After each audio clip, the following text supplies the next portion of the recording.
Rico.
Hi everyone, this is hackerFiscalia from Canada. I decided to take this initiative to publish in English because all the sources are already in a safe place, so this is the time to start. The main subject here is who is the mastermind nicknamed Invisible Octopus or Pulpo Invisibile of the Colombian narco-paramilitary underground world. Those are some questions that are important to ask yourselves before we start this session. Second question is, who is behind the Black Eagles or Colombian-sponsored death squads? Third question is, who is behind the paramilitary office headquarters in Envigado City? The next question is Jose Vicente Castaño Gil, the former leader of a Colombian paramilitary group, dead or alive? What relationship does Alvaro Uribe Velez have with the Black Eagles and the Envigado office? I am Richard Maok Riaño Botina, the first former CTI agent who investigated and filed a report against the paramilitary infiltration in the prosecutor's office, which in Colombia is called Attorney General's Office. Also in the police, army, DAS or intelligence agency, IMPEC or Prisons Authority, Supreme Court Justice, and Congress. I also investigated how former President and current Senator Alvaro Uribe Velez and Fernando San Clemente Alzate, along with 22 other people, sent 10 tons of cocaine to Chapo Guzman and Ismael El Mayo Zambada of the Sinaloa cartel. In search of international justice, I was invited to the United Nations to participate in several meetings with various analysis groups and personally delivered the evidence of the International Criminal Court in 2019. I have exiled in Canada for 18 years and I am currently a Canadian citizen. Next, you will hear an investigation I conducted for 6 months. Both informants and information were verified multiple times. The Invisible Octopus is called Luis Horacio Escobar Saldarriaga, who is a prominent rancher in Lower Cauca, Antioquia. He made an immense fortune by dedicating himself to extensive ranching and buffalo farming, as he was the first rancher in Colombia to bring in high-quality specimens from Brazil. Luis Horacio is an irreproachable man from a wealthy family with his 3 sisters, who for security reasons are living outside the country, since one of them was kidnapped by the FARC. Almost 30 years ago, several $1 million in cash were paid for her kidnapping. That is the great gentleman, Luis Horacio, that everyone knows, a loving family man, even sadly, as his cousin, the former president and current senator, Alvaro Uribe Velez would say, "What the vast majority of people, including his family, do not know is that Luis Horacio is and has been the co-founder of the paramilitary group AUC in Colombia. Together, he and Alvaro Uribe Velez created the group of the United Self-Defense Forces of Colombia in Antioquia and Cordoba, and later sprayed them like a cancer throughout the nation to try in vain to end the FARC guerrilla, since this guerrilla lived by extorting and stealing livestock. Together, he and Alvaro Uribe Velez, but not only, what is the, for livestock. I'll repeat again because it's very important this section here. Together, he and Alvaro Uribe Velez created the groups of the United Self-Defense Forces of Colombia in Antioquia and Cordoba, and later sprayed these vigilante armies like a cancer throughout the nation. The original purpose was to try to stop FARC guerrillas who live and extorting and stealing livestock. These feudal-type armies ended up being trapped in an ever-increasing quagmire of violence. But not only did they create the AUC, but Luis Horacio began to charge the Colombian drug traffickers 100,000 pesos for each kilo of cocaine that left the runways in Antioquia and Cordoba, for the support of the thousands of men who were paid of their armed paramilitary groups, and as their immense criminal power gradually grew. The AUC received money not only for drug traffickers charged with delivery taxes, but with the money from cattle ranches in Colombia to protect them from guerrillas. The power of Luis Horacio grew so large that he appointed mayors and governors as he pleased, not only in Antioquia but in Cordoba. The only ones who he did not manage to appoint are the current mayor of Medellin and the governor of Antioquia, because of Uribe's tarnished record as his scandals have to come to light. But even so, he continues to be an enormously powerful man who continues to command absolutely all the paramilitary groups that still exist in Colombia. As the AUC's power and reach grew, they did not need to charge taxes as much, because they took over control of every aspect of the drug trade. Currently, they no longer charge for the drugs that are sent from the clandestine runways of Lower Cauca, Antioquia, since Luis Horacio and Alvaro Uribe Velez are the owners of absolutely all the drugs that are processed and exported, not only to the United States but to Mexico, where they have currently all the distribution. They have been in charge of removing from the drug industry all the bosses of the cartels to be the only ones who manage the entire drug trade. As you can see, this spotless gentleman is just as dangerous as Alvaro Uribe Velez himself. On the other hand, Luis Horacio's first meeting place with the paramilitaries was the Hotel Pisces in Caucasia, Antioquia. Some ex-paramilitaries recognized Jesus Emilio González, alias El Viejo Nilo, as the patron, which means the boss, who was the owner of the hotel and also the top leader of the self-defense groups throughout the lower Antioquia Cauca. There, the paramilitaries met repeatedly, no issue orders to the head of each block, planned assassinations, massacres, forced displacement, drug trafficking routes, who oversaw the cocaine kitchens, and various activities of the organization. They met not only with former Senator Mario Uribe, condemned for his ties to groups from the AUC in Cordoba, but with Alvaro Uribe Velez himself. Mario Uribe always stayed at the hotel and not at the Alvaro Uribe Velez property or at the Luis Horacio place. El Viejo Nilo was killed when he was traveling to Medellin for a medical appointment, because Nilo was not interested in the AUC dedicating himself to drug trafficking, and that was the trigger for him to be killed in cold blood.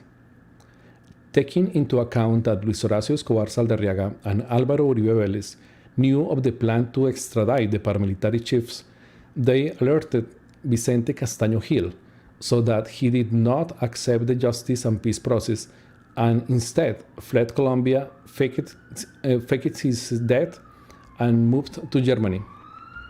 Luis Horacio himself helped Vicente Castaño Gil to leave the country, since they were longtime friends, gave him a new identity, and he now lives as a businessman in Europe, where no one knows him or associates him with his past in the paramilitary groups in Colombia.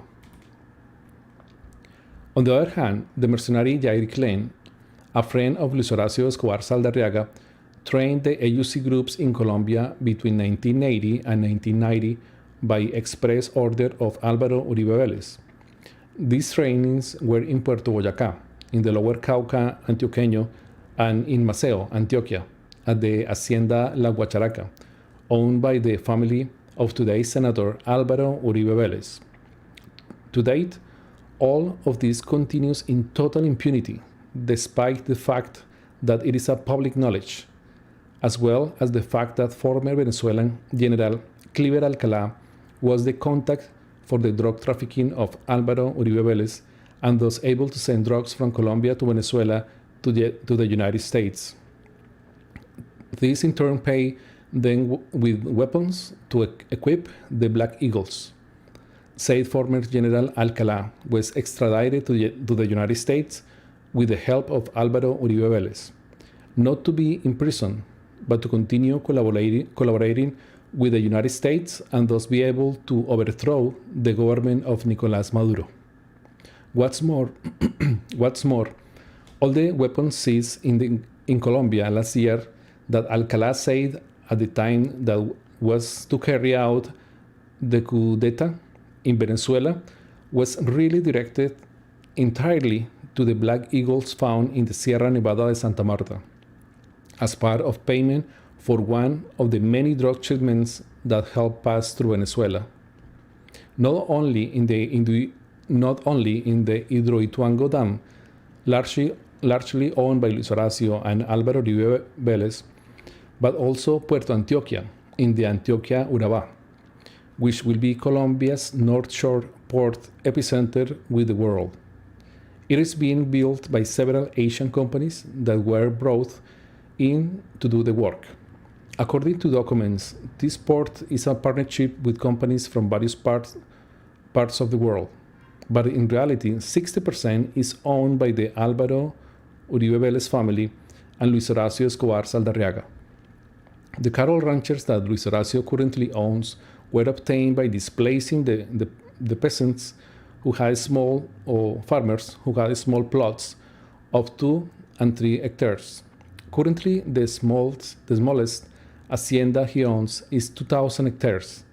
So how many farmers or peasants has to die and flee to grow their haciendas to such sizes, only to quench their thirst for power? Seen in this way, Luis Horacio and Alvaro Uribe Velez are just as dangerous because Luis Horacio is absolutely unknown to anyone. Luis Horacio is the true power in the shadows, a loved and respected man in Lower Cauca, Antioquia, owner of 80% of the total trade in Caucasia and adjacent municipalities. A man who has properties not only in the United States but in Europe and goes unnoticed, as well as the part of the current Vice President of Colombia, Marta Lucía Ramírez, the already famous Ghost Memo, or Memo Fantasma, Guillermo León Acevedo, who is also a partner of Luis Horacio, in many real estate projects, not only in Europe, but in the United States. So, as you will see, he's a dangerous multimillionaire man who lives in the shadows and was the one who actually helped to send the leaders of the UC to be extradited in the United States to continue to remain in the shadows. That's why they are currently trying to bring Salvatore Mancuso back to Colombia in extradition and thus be able to assassinate him, just as they did with John Jairo Velázquez Vázquez alias Popeye, who died of of alleged esophageal cancer, but was actually poisoned for wanting to expose Alvaro Uribe Velez. Thus, they have been assassinated little by little. All the people who know something of this network of power and corruption that has been managed in Colombia in the last 35 years. Ernesto Baez himself, when he went to the GEP or HEP to say everything he knew about Alvaro Uribe Velez, was assassinated, and they made it appear that he had died of heart attack, but his own family insists that he was assassinated for knowing too much.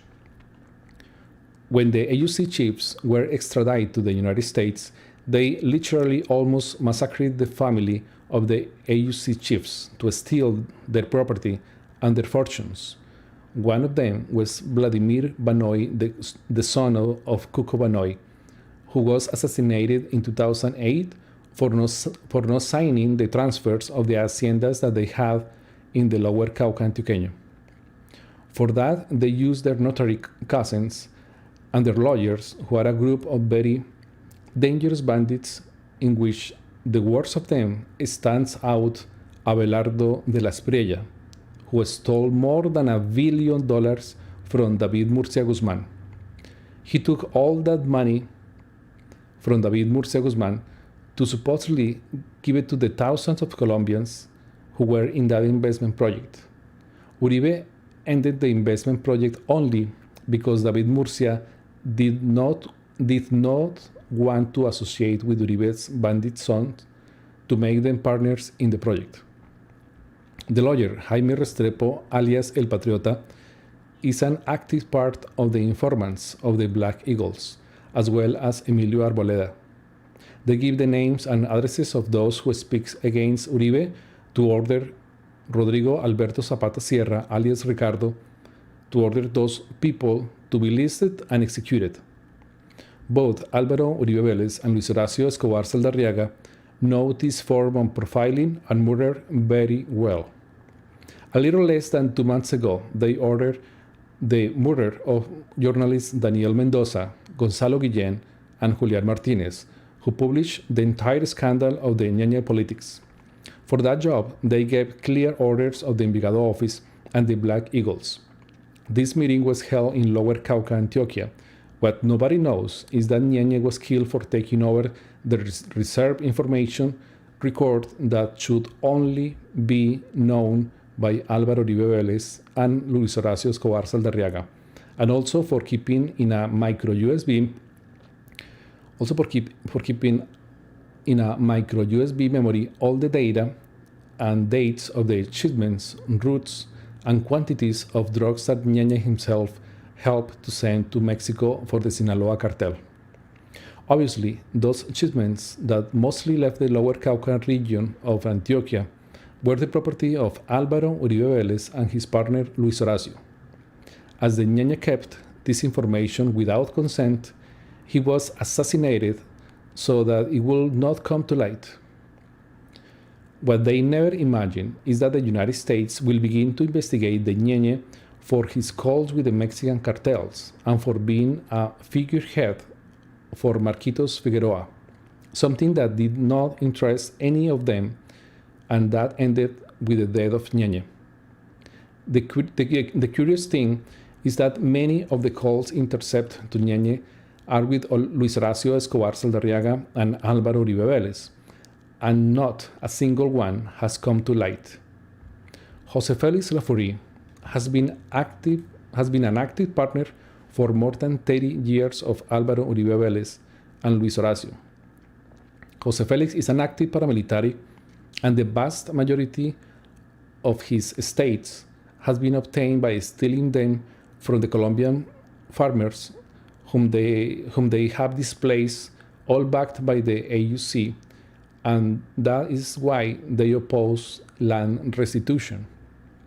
Luis Horacio continues in total anonymity, passing as a recognized rancher nationwide, and nobody will ever think about all the power he yields.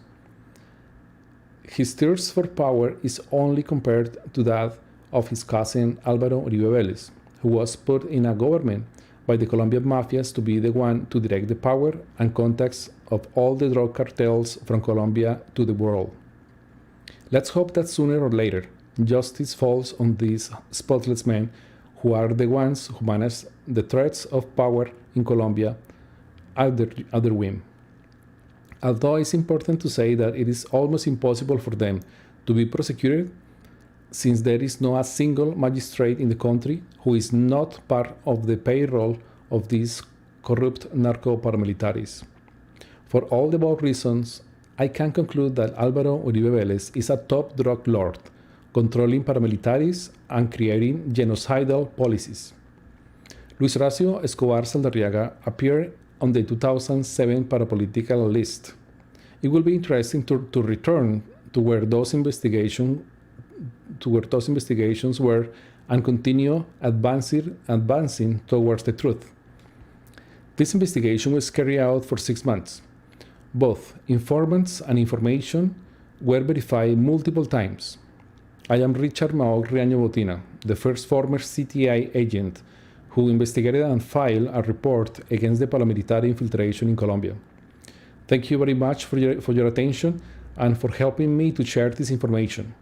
We are facing a paramilitary narco state led by a president chosen for electoral fraud.